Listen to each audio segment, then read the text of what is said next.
Welcome to Mental Stillness.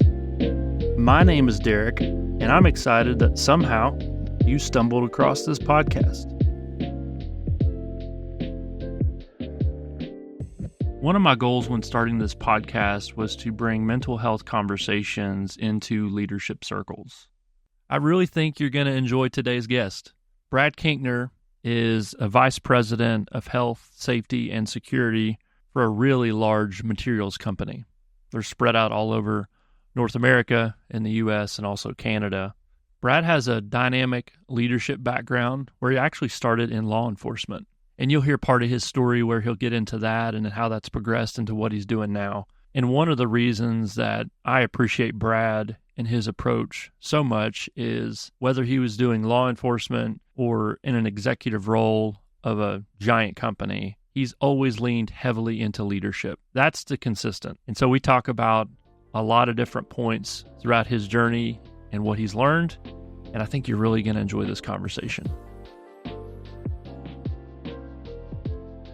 And thank you, Derek. Very honored and privileged to be on the platform. And as we were talking before the show, just excited to connect with you and really appreciate and enjoying everything that you're doing and putting out with your content. Just love all of it. So very much a privilege to be on the platform and looking forward to the conversation today. But yeah, Brad Kinckiner. I'll start with family first because that's the most important part. I've got a loving wife that is the epicenter of our family and one daughter. She just turned 13 months, so I'm a new dad.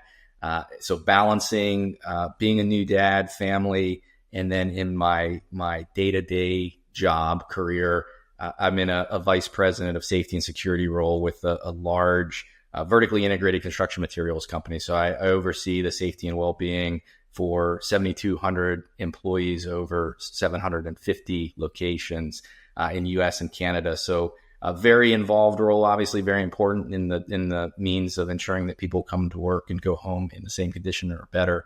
And balancing that with being a dad has been the biggest challenge of my career so far, but just absolutely having a blast and really enjoying that. I've been in a dedicated safety role for the last 10 years, the better part of a decade, in half of that enterprise. So leading safety and security programs at the enterprise or quote unquote corporate level of organizations.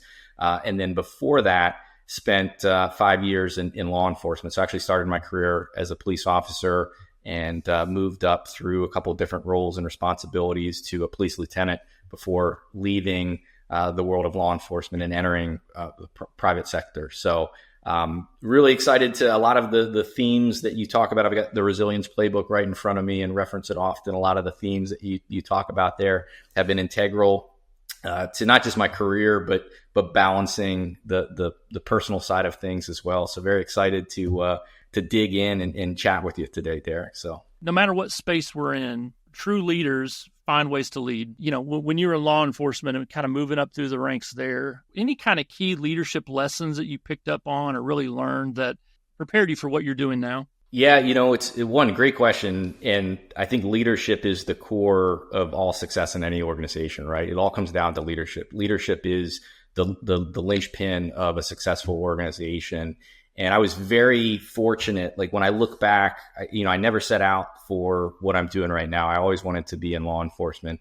And I started my career with the University of Kentucky, and that's a whole nother story as far as how I got to that spot. But it was the biggest blessing for me in that I joined at a time where there was a lot of organizational change in the department that I was working for, but there was a heavy emphasis on training. And so on average, I was going to like 200 hours a year in training.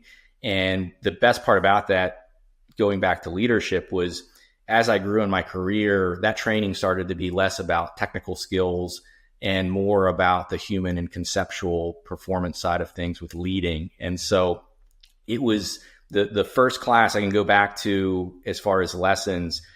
When you in the state of Kentucky, when you reach the sergeant level, you go to and are eligible for a class at the Department of Criminal Justice and Training Center there in Richmond, Kentucky, called the Academy of Police Supervision. It's a 3-week course. You live there at the academy. You go through a 3-week course, And it's all about leadership. It's all about leading people. It's all the concepts of leadership that are essential. And that really, for me, set the foundation for the rest of my career and understanding there's a science to leadership. There's a way to approach it, and what you can do when you understand and can apply those principles is amazing. It takes you past what the science of management says you can do, and it goes into that next level of just excellence. And so anyways, I say all that to say that the one lesson that stuck for me from day one with that course was listen to your people. They'll tell you everything you need to know.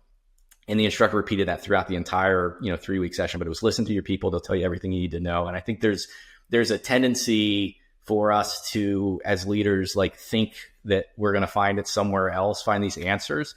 And they're really right in front of us with the people who are doing the work and know the job better than anybody else. And I always say that my role as a leader in many ways is to pull the answers out of the organization, not to bring the answers to the organization. Like I have a portfolio of ideas and solutions that I'm sure would work for any organization, but the best solutions, the best answers are going to be within the organization itself. And so how do you cultivate the environment of psychological safety, which you talk about in the playbook, where folks are willing to bring those ideas forward? They're willing to share, but also be a part of a collaborative environment where you can then put that into action. So it's really a long-winded way of saying, listen to your people. They'll tell you everything you need to know, and then empower them to make the changes and own the path forward is fundamental. And then the last thing I would say to that, I could talk about this for hours, but the last thing I would say is the humility side of things in leadership, I think is probably the most important. Is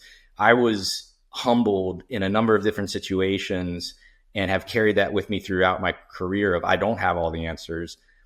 There's a lot that I don't know. And so how do I every day wake up and try and tame the ego and listen more than I'm talking, but importantly, have the humility to recognize that I don't have it all figured out and that's okay. And that's the benefit of surrounding yourself with great people is the solutions are there. You just have to lean into it. So I think that humility thread is really key throughout all of that. For many of us, how many meetings have we been in to where we almost feel this pressure to like, I need to be the one to have the answer, or I need to speak up to almost prove my seat at this table, which is a real temptation, especially, I don't even want to say especially early in leadership. I think all the time, if we're not taking inventory of our, it's easy to kind of fall into that trap of just having an answer to have an answer versus, hey, you know what, there's probably people I'm rubbing shoulders with that man, maybe they have the answer. My job, like you said, I love the word cultivate, is to help draw that out and provide the environment to where people want to lean in and offer their perspectives. And then that humility part, man, that's so true. As leaders, I would rather choose to be humble than for something to happen that forces me to be humble, right? It's like, how can I be proactive with humility than have to suffer needing to be humbled, I guess. So having that posture, and then probably, I would imagine, Brad, the higher up you go in an organization, probably the more true that becomes, because I think you do get put on this pedestal. Absolutely. You get seen as they're up there, I'm here. It's like they're not accessible. And how do you create the environment again and continue to, prioritize humility as you're getting promoted and kind of moving up and getting more influence? I know you talked about having a pivotal kind of moment back in Richmond, Kentucky, right down the road from me right now. It's a little further away from you. Yep. Of this 3-week training part and that experience that you went through, a lot of our own leadership lessons also come from the leaders that led us along the way. And so I'm kind of curious if you had any kind of healthy leaders that you got to sit under and be led by that come to mind in your journey. Yeah, it's hard to pick from just one. I think that's when I look at my career journey and path, it's been a lot of luck, right place at the right time, but surrounded by great people at all levels of the organization. And, it's hard to pick just one or two or three of those folks that have left a lasting impact. But I'll go to one gentleman in particular who comes to mind every time this question comes up, a man by the name of Nick Rowe, very known in the Lexington, Kentucky space there. Nick was the president of Kentucky American Water for a number of years and held within American Water, which is an organization that I worked for a better part of a decade, held a number of roles within that. But Nick is one of the best leaders that I've ever encountered in my career for a few reasons. But the biggest reason is how he was able to balance life with the demands of a high-level leadership role in an important organization. And that to me was because Derek, you see a lot of people that are in roles in organizations, and I think on paper it seems like, okay, this person is quote unquote successful, maybe from a career perspective, but from a balance,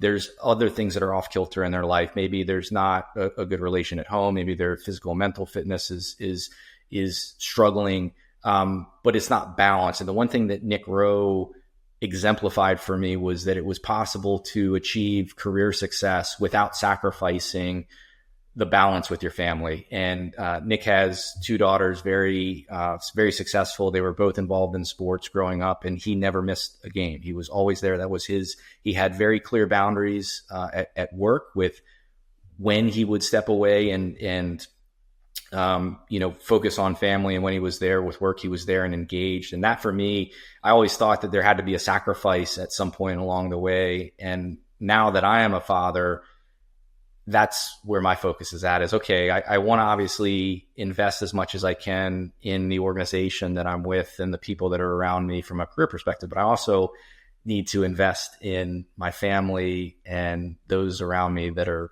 most important on a personal level. So that balance has been really key. And that was probably the biggest lesson that I've carried through, is when I find myself getting off balance is recentering and keeping those folks in mind that you idolize in a way for how they were able to navigate their careers and contribute to organizations, but also to maintain that balance with their family. And I don't know, I think that I don't know if that answers your question, but that's probably the biggest thing that I've taken away from anybody is that balance. I heard a comedian one time and he said, "You like my comedy because I took the 10 best people that I love and made them into one person." And I kind of think about leadership's the same way. Like we pull from all these different places professionally and personally, and that's kind of makes us who we are. We kind of glean from that. And so now you're in a role where you get to, and I'm confident, be on the other side of that, to where people are getting their cues from you. And you're not a perfect leader, but you're a living leader that they get to kind of emulate and learn from and rub shoulders with. And so the role you stepped into, there's a risk that we take, and we might be qualified on paper, but we can also, this is a little bit on the mental side, we can start to feel like, can I really do that?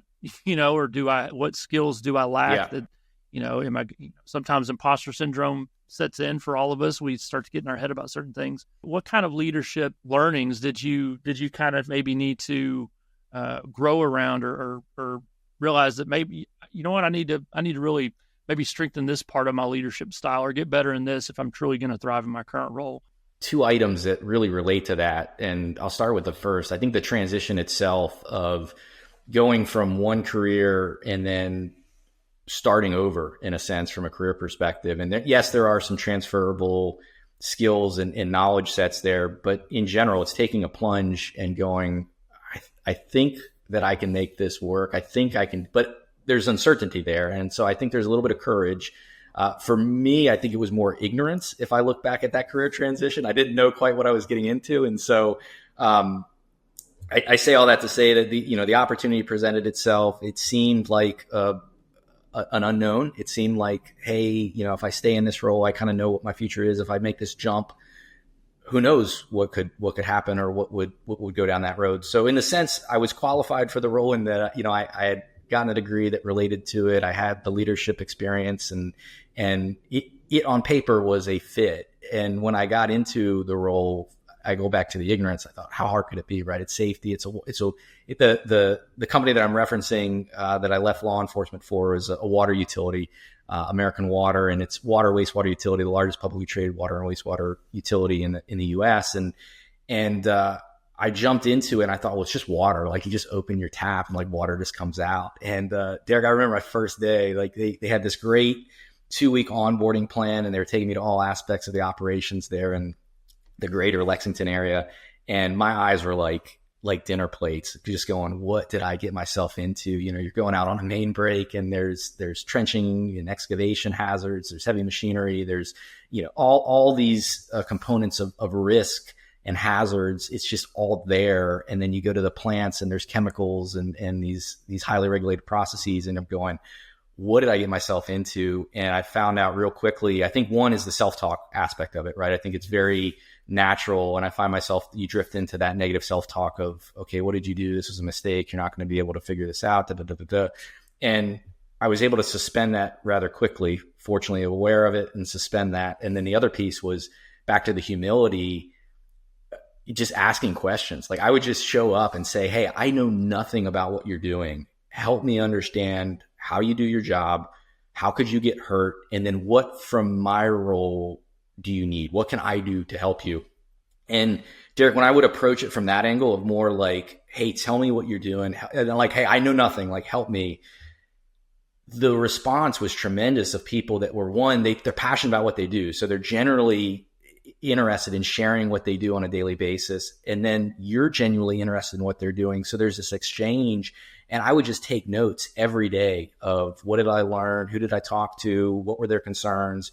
And then, without getting too far into that piece, obviously following up, but just learning, just opening my ears, closing my mouth, asking stupid questions and telling folks, I'm going to ask you some stupid questions, but I just need to learn was really key there. So I think that's probably the most important part is the humility aspect when you're stepping into any type of that situation.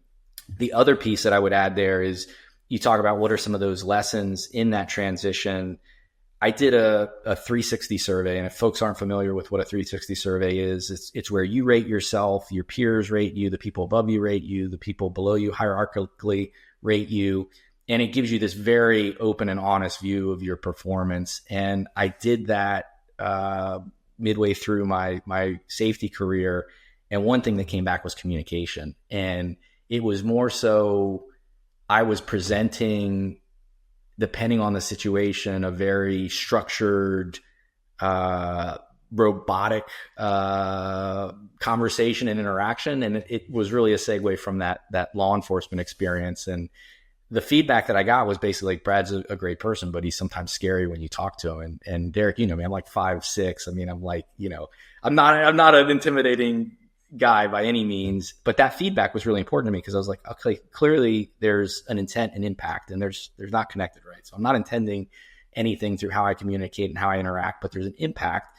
And so really dissecting that and being aware of that gets back to that humility of, I don't have it all figured out. Every day I'm learning something new. The key is that I'm failing forward and hopefully not repeating the same mistakes over and over again. So having the posture of humility allowed you to see the passion of others and the experience of others. And it probably put you at ease because it was like, I'm going in here open-handed and I don't have to pretend or I don't have to have the right answer. I get to come in here, just listen, right? And connect with people. It also probably put them at ease because it's like, oh, okay, here's not someone who's going to come in here and tell me all the things I'm doing wrong or I need to do it their way. It's like humility cultivates trust. It allows them to feel that, okay, this is a safe person that I can share with. And so I'm sure that you've been able to carry that into what you're doing now too. I know in all this, we talked about change within your own career. You changed industries along the way, you've changed roles, you've changed cities, you've changed all these different things. At the same time, like the higher you go up in an organization, there are some hard decisions that you have to make that change people's livelihood, that change people's day to day. I'm a big believer that people get promoted because they tend to solve problems.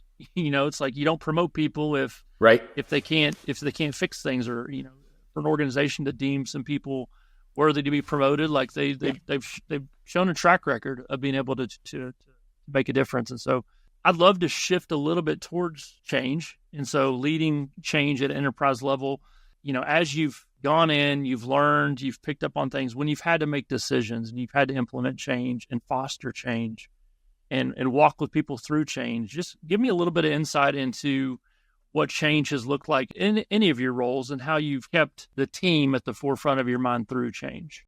What you just said there with the team, I think is the most important piece, right? Is understanding that, depending on the role that you have in the organization, the scale and scope of the decisions you're making have much larger impact, right? But keeping that front of mind that every decision you make has an impact on the organization, and not that that should create paralysis, but how do you make sure that you're making people first decisions that understand the challenges of change, right? That it's all like, anybody who says change is easy, I would love to talk to them and understand how they've gotten to that mindset. I think change is always incredibly hard because it gets us out of our comfort zone, right? But on the other side of that discomfort is the growth, which is why places change, right? There's a reason behind it. But I think what I found the biggest thing, and having been through a number of organizations and positions that have relied heavily on leading through change, the biggest piece has been communication, and what we touched on earlier with psychological safety, emotional safety, is creating an environment of trust and respect where every communication, every decision is centered around trust and respect. And people may not agree with where you get to from a decision perspective, but if they've been a part of the process, they've been allowed to collaborate and speak openly, and you can have that conversation on why you're doing what you're doing, why you're going where you're going, and take in input along the way from the stakeholders of the organization. I think ultimately people may not agree with where you're going or where you landed, but they'll see why, in a sense, right? And they'll appreciate having been involved in the process. So I think that for me has been the biggest piece of it. The quote that everybody's probably heard is, culture eats strategy for breakfast, right? You can have the great strategy, you can have these great plans, but at the end of the day, with any change, it really ties down to the culture of the organization. And that, I'm big on values-based leadership and servant leadership, and really putting people first, but doing it in a way that reflects the values of the organization and me as a leader.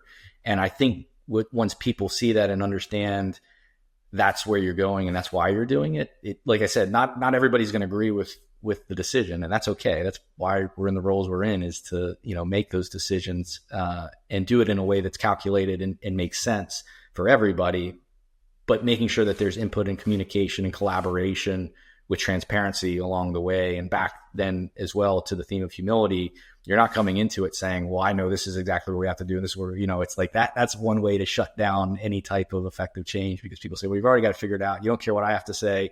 Why should we even talk about it? It's to say, no, this is where we're going. This is why. I don't have the answers. Let's talk about it and let's get there. And building a team around you that can help you navigate those challenges has been really, for me, the most important way to navigate change. I heard this said a long time ago, people don't resist change, they resist loss. And so when you think about our job as leaders is oftentimes to, I think, give space for honestly grieving what was. And I'm not trying to be super dramatic here, but I think there is this idea of, in the change process, you're going to get more buy-in. For one, if you just validate that, this is going to be hard for you. This is going to be a change for you. This is, given a little bit of space for that grieving, for lack of a better word. I think that's probably the best word, because it's less about the change and more about that loss. There's some research that even speaks into that, the pain of change is 2 times harder than the pleasure of something new. So a lot of times I see with organizations, they talk about, hey, how this is going to benefit you. This is how it's going to benefit the organization. All that can be true. Multiply that times 2 on the pain side of the loss side, and that's what people are feeling. That's why people are so hesitant or cautious or resistant or digging their heels in, because it feels like it's way more on that loss side than the something new side. And so that's where it's, just navigating that. And there's no cookie cutter way to do that, but it's just being mindful of that as a leader. I think giving space to kind of process with people through some of that's important with change. You really want to get buy-in. Yeah, I think I love what you talk about there, though, Derek, with the loss, because I've not quite, you have a way with words. I've not quite heard it phrased that way, and it makes a lot of sense when you think about the impact and the feelings and frustration that can come up. And I think what's incredibly important when you talk about holding space and understanding that is with just any organization today, but the pace is incredible. I mean, everything, just with the advents in technology and everything that's how we work, the pace is so fast. It's so fast. And so I think being aware of those needs and really part of it's being human, right? I mean, it's just who we are as people, and the need to process and digest and work through some of that loss of what was and leaning into what's changing. I think that's a really powerful way to think about and approach that. So thank you for that. That was a good one. It goes back to, it reinforces if you want to keep the trust and respect of people, like how you treat them and help them when things are hard. Like that's your moment to show them how genuine and authentic you mean. Mm-hmm. If you don't handle them in the hard times, they're not going to trust you in the good times. And so that is an optimal time. So if you're a leader right now or an organization that's going through a transition, or how we deal with our people when things are hard speaks volumes. I want to get into the topic of mental resilience. I know, Brad, one thing for me over the years that's really inspired me and inspired others with just how you've navigated that is just a really holistic approach to life. And, when it comes to you talked earlier about physical and mental well-being and what works well for you. And then how do I continue to do that in these different seasons? Now with a child, it's like, how do I maintain that while having a crazy travel schedule with work? And so I'd love for you to speak into a little bit of just mental resilience for you, and mental, physical resilience. It's all connected. So I'd love for us to learn a little bit about what's worked well for you that may resonate. Absolutely. And I kind of take you back. I think throughout my life, I've had these epiphanies, right? Where there's something there and you're like constantly like scratching at it. And then you finally like uncover, in a sense, what that concept is. And then it's like all of a sudden your world is blown open and you're like, oh, okay, this makes perfect sense now. And so that's like, I'm constantly chasing those epiphany moments and always trying to learn, always trying to grow. I get it wrong more than I get it right. But I remember I had a conversation with somebody a few years ago, and they were in a C-suite role. So they were, a chief within the organization. And I was somewhat struggling in the role that I was in just because of the pace and the nature. I was somewhat new to that type of a level in the organization. And anyways, I asked them, I was like, hey, while I got you, that's the other thing too, Derek. I try and scrape leadership advice everywhere that I can. If I've got like 15 seconds with you, I'm going to try and pull some leadership just because I'm like, I just want to know like what works for you, and it may not work for me, but so anyways, I asked them, I was like, how do you deal with these high pressure conversations at the, senior level of the organization? You're making very critical decisions. And if you're in a healthy organization, there's good dialogue. Like there's people that are challenging your perspective and your decision. And that's what you want, is kind of like you go in there and it's a boxing match of sorts in a respectful conflict way, but it's like, it's tough, it's tough. It's healthy conflict. It's very healthy, but it also, like from an ego perspective, it can be very hard to have like your idea and your work product ripped apart for good reason, but there's still that tie to it. And I just asked him, like, how do you do that? And he was like, man, it's all mindset. It's all mindset and the ability to disconnect your self-worth from what you're talking about or what you're speaking to. If you tie them too closely together, basically it's a recipe for disaster. And what you'll see is leaders can have a bad day, and that bad day turns into a bad week, into a bad month, because it's a spiral. It becomes a spiral of, negative thinking and negative behaviors that stem from this one event. And so that set me down this path of thinking, okay, technically I have what it takes for the role that I'm doing. And I know if you ask me a question that relates to like the technical side of things, I can do anything, I know where to look, I should say, but like I got that part figured out. But I guess where I'm going at with that, Derek, is it was very clear to me, in order to grow and better provide value to the organization, the people around me, I needed to focus on mindset first, because that was my limiting factor. That was the thing that if I couldn't get that figured out, there's no way that I was going to be able to better support the team and work through ways to be a better leader, because I was limited in that regard. And so that sent me down the mindset path. And I hired a coach, specifically a mindset coach. I did a 12-week mindset rewiring program, and really just tried to dig deep into what limiting beliefs do I have? Where are they coming from? How are they, showing up in day to day? How are they impacting my role as a leader? And I think the important piece through all of that, with anything with mental and physical resilience, is there's no inoculation, right? There's no like your playbook is fantastic, right? It lays it all out there, but it's not an inoculation where like I just read that and then I'm set. Like I'm on it's like every day you're revisiting the principles every day. You're living intentionally and acting intentionally to, those lessons keep popping up. And okay, how do I handle this? How do I handle that? How do I handle that? So that for me was probably the biggest piece. Was to sum it all up, was mindset, and the way that you approach it is incredibly important. You're never there. It's a constant process of growth and learning, self-awareness, and humility. But then the other part of it too is the physical connection. Is every time that I found myself in a funk mentally and struggling with mental resilience and the stress of, life, it's been where my physical fitness and activities has slipped for whatever reason. And, there's always an excuse that I can tie to of why it slipped or whatnot. But, I go back to mood follows action. And so for me, it's been this constant on the path, off the path, on the path, off the path. But what I found is each time that you drift off, it's easier because you know how to get back centered and to, stay focused and in a healthy way, right? And healthy for you, your family, everybody around you. All of us have challenges and stressors right now in the here and now. It might be family, it might be health, it might be work, it might be relationship. It could be a lot of reasons, but it can sometimes feel like once I get past this moment, then I'll arrive, or then I'll be there, then it'll be easier. The reality is, at least my experience and people I talk to, you're going to trade one problem for another problem. You're going to trade one time filler with another time filler. And it's like, don't pass off what you can do in the here and now thinking you're going to be perfectly positioned to do the right thing. It's always going to feel hard. You're always going to justify reasons to start the diet next Monday instead of this Monday, to use that metaphor. And so I love what you said earlier around there's not the inoculation. It's not a one-time choice. And similar to, my morning routine, I shower every morning, I brush my teeth. It's almost like another part of my morning routine needs to be my mindset. It's just like brushing my teeth is a choice.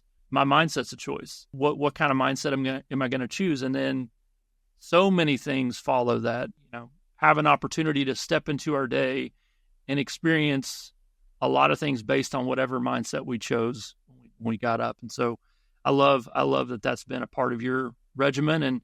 And also back to humility of sometimes it is getting some outside help. Like you said, I did a 12-week, I hired somebody, I made an investment in myself that I was able to learn from, that I was able to kind of adopt some new skill sets and see things differently.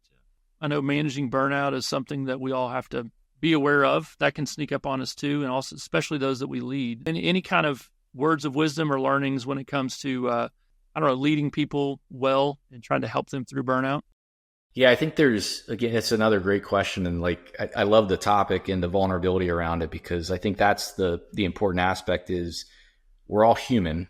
And you touched on it earlier, but everybody's dealing with the challenge. I don't care. It's all relative, but everybody at some point is dealing with the challenge, and you never know what that challenge may be. And so I've had the privilege to lead organizations through a number of different changes, challenging times, such as like COVID and those aspects of it, where I think the burnout was probably the strongest. But I go back to, I think it's genuine care for your people, right? That's the most important part. And I'll kind of relate this to myself, but genuine care for your people, understanding that everybody has a life, everybody outside of work, everybody has a life. And so really understanding who they are as a person, what drives them, what's going on, knowing them like actually as a person, not just as a position, but knowing them as a person. And then, doing what you can to be there to support them holistically, right? Holistically. And that's always been a big focus of mine with leading teams is like, I think it's a privilege to be in a leadership role. I think it's an honor. I mean, not to get too, like lovey-dovey, but it is. I mean, you're put in a position of trust to lead an organization, to lead a team, and people are counting on you. They're counting on you to make the right decisions. They're counting on you to support them.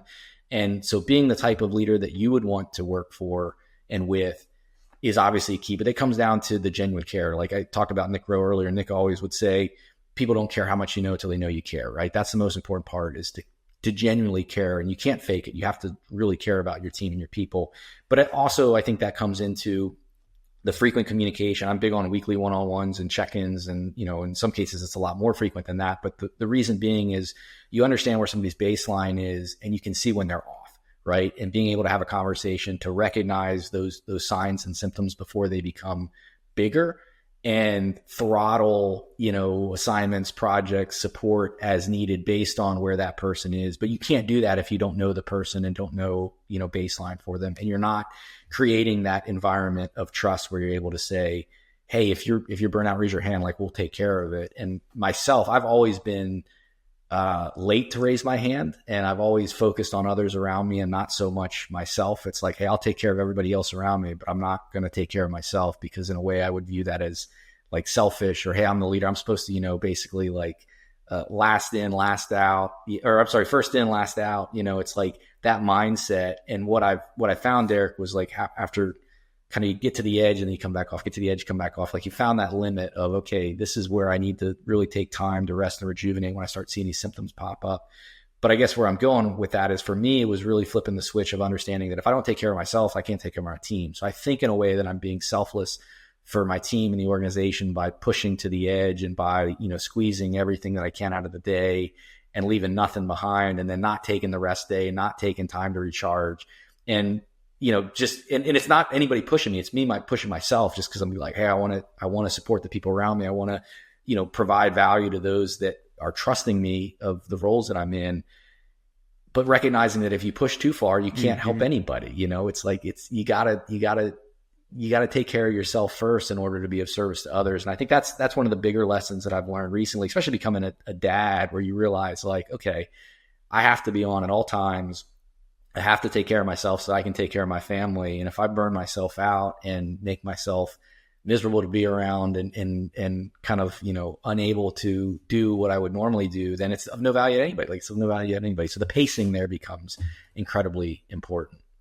Being in tune with ourselves enough, or having those loved ones or professional kind of relationships that know us well enough that they can help shine a spotlight on the signs and symptoms when we start getting off track.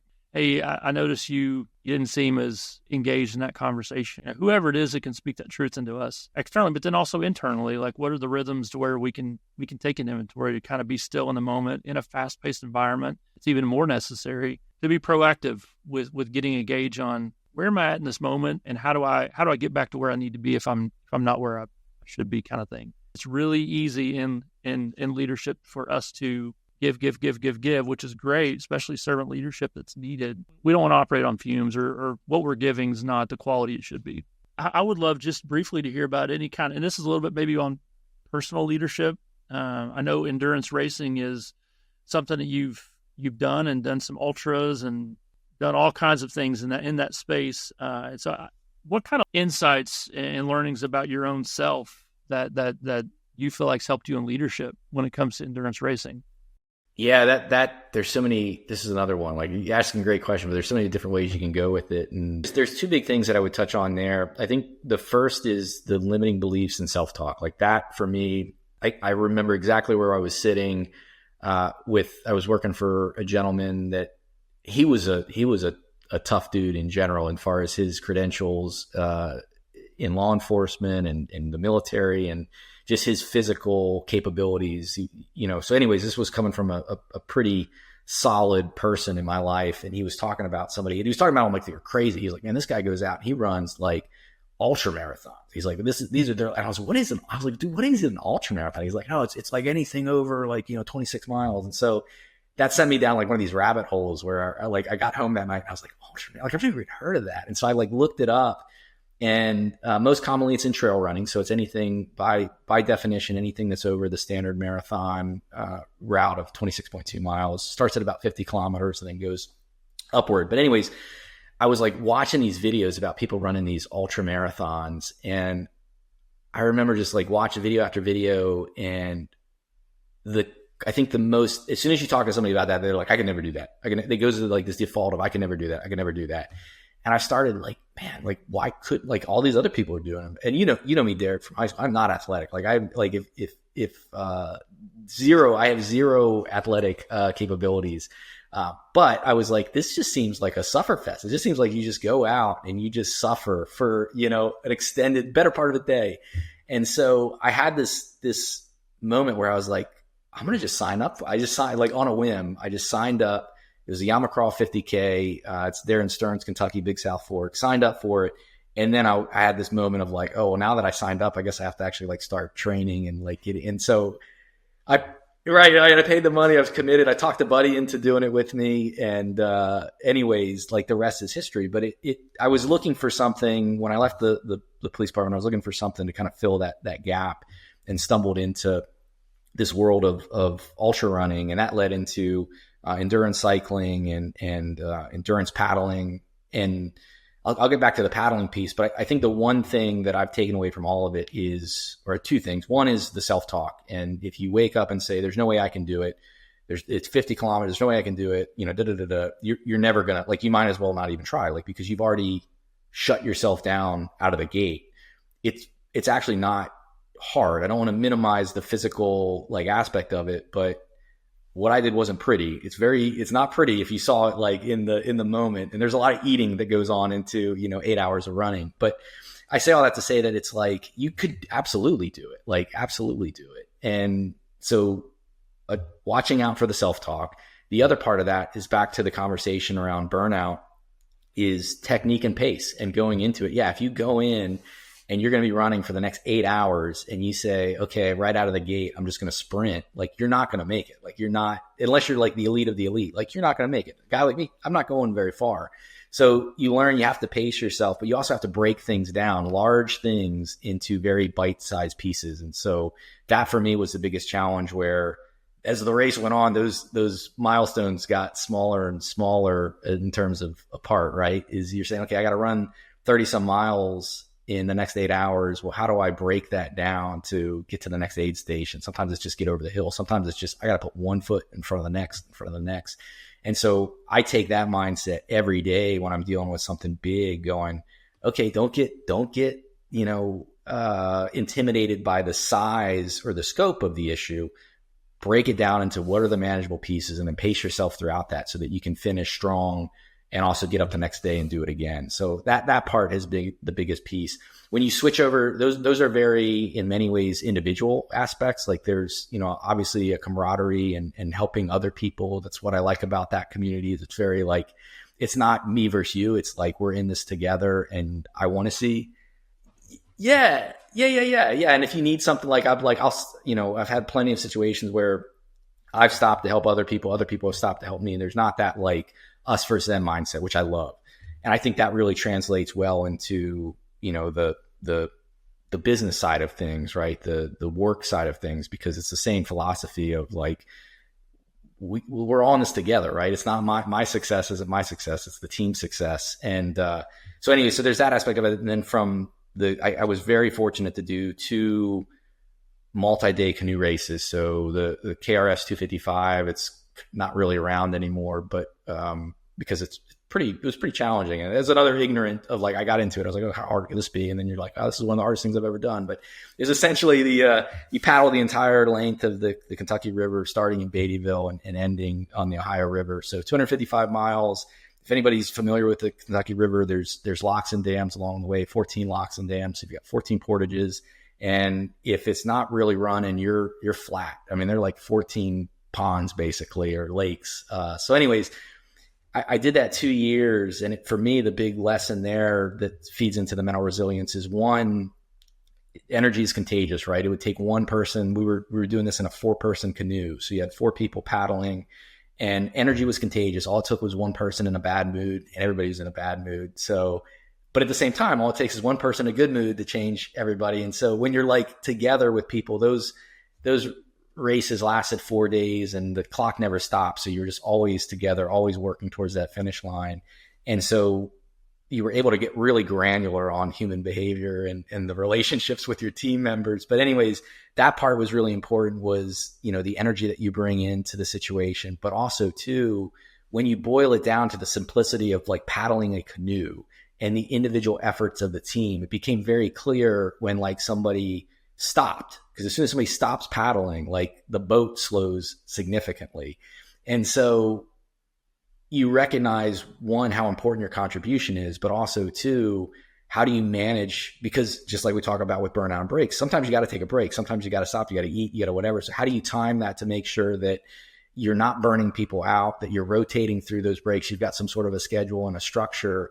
And it sounds simple, but in the moment, it's really like some of the best leadership lessons that I've taken away have come from those types of situations, because it's all about mindset. It's all about, the people around you working towards like this common goal. So Brad, I guess one last question is, give us a little bit of insight into something more real time that maybe you're leaning into or that you're learning.